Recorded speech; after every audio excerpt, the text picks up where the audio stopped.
Bon, j'ai voulu commencer déjà simple, par une définition, qui est en fait, la rémunération, c'est l'ensemble des sommes remises à une personne en charge d'un travail ou d'une prestation.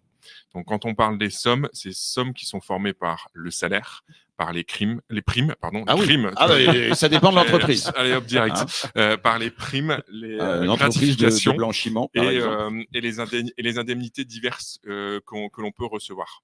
Ce qui est important, dans la rémunération, c'est justement, d'avoir, 3 critères de temporalité, qui viennent, prendre en compte, notamment la temporalité donc mensuelle. Donc qu'est-ce qu'on reçoit tous les mois? Et ben, ça va être, le salaire, ça va être, les avantages en nature. Je reprendrai quelques exemples là-dessus. Ça va être également, les frais professionnels et même chose, je vais vous présenter quelques exemples qu'on peut avoir là-dessus. 2e temporalité qu'on peut prendre en compte, ça va être plutôt la partie annuelle, où sur la partie annuelle, on va pouvoir, percevoir, des primes, de l'intéressement, la participation.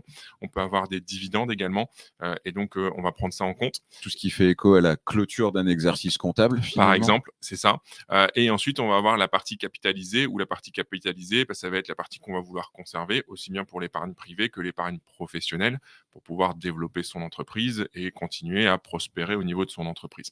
Là, c'est du long terme. C'est Hein? plutôt